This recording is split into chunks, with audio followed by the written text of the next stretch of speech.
We are back now with a Consumer Confidential focusing on summer food safety, whether you're planning a barbecue or just cleaning out the fridge.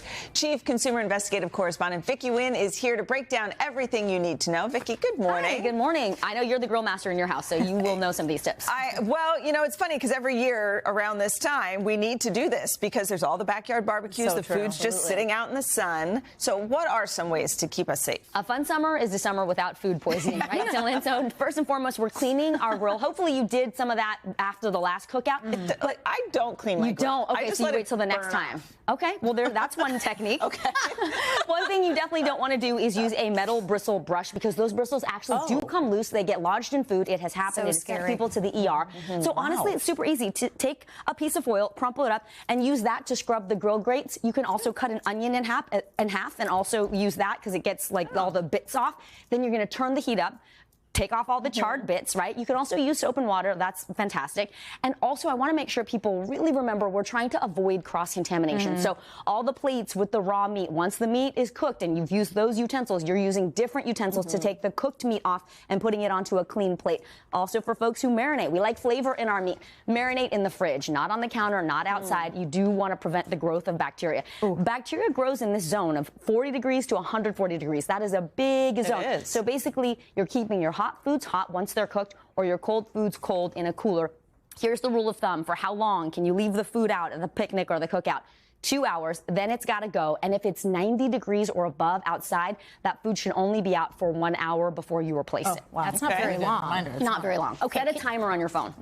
That's good. Can you remind us of the internal temperature you need? Because I can never remember for all the different meats. Is it 160? Is it 170? Like, what is it? Exactly. And you need a meat thermometer. They're only like $10 to $12. It's a very worthwhile investment. I use it even when I'm making like banana bread and brownies because sometimes you put the knife in and you're like, I don't know, is it still sticking to the thing? Or is that a chocolate chip? Yes, exactly. So the thermometer is important. So for the big pieces of meat, the steak, the pork chop, lamb chops, the roast, they say 145. This is according to the USDA. That's good. Let it rest for 3 minutes so all the juices come back in. Ground meats, though, burgers, you need to cook those to 160 at least. For chicken, 165, and that goes for all chicken. Chicken breasts, chicken wings, chicken thighs, all of it. And then when it comes to fish and shellfish, the magic number is 145. So basically between 145 to 165 to make sure the food is cooked and safe to eat. And then how can it all stay in the fridge for how long? Yeah, this is super interesting. I have this debate with my dad all the time. He's like, the refrigerator Nazi. Generation. Yes, right? So here's the thing. When it comes to fresh meat, that's the raw meat, the big pieces, the steaks, the chops, the USDA says it is safe to keep it in your fridge for 3 to 5 days. But keep in mind... Before it's cooked. When it's raw, exactly, when it's raw. Make sure your fridge, though, is at least 40 degrees or colder, and your freezer is 0 degrees or colder. But, like, let's say you're buying the manager special. You're going to keep it in the fridge for a lot shorter than if it's like a fresh cut from, you know, the local grass-fed butcher. So you have to keep in mind, like, what are the conditions under which you bought that meat. When it comes to ground meat, only 1 or 2 days to keep it before you cook it, or just toss it in the freezer if you're not going to get to it. And same for chicken, 1 to 2 days. So I'm a big fan of the smell test. Yes. I know there's the sell by date, the use by date. I mean, which dates are we following? Nobody wants to eat in my house. No, you're a great cook, Dylan. I trust your nose, but not everybody can like pass the smell test or knows what they're smelling for.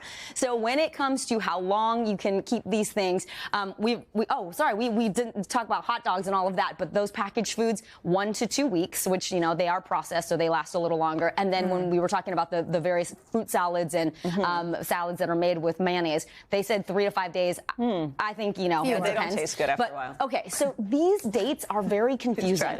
I want people to know the federal government does not set an expiration date mandate for makers. So they don't require food makers to put an expiration date on their products, except for infant formula. You will find an expiration date on infant formula. But aside from that, you're going to see these kind of nebulous gray area terms like best if used by or best if used before.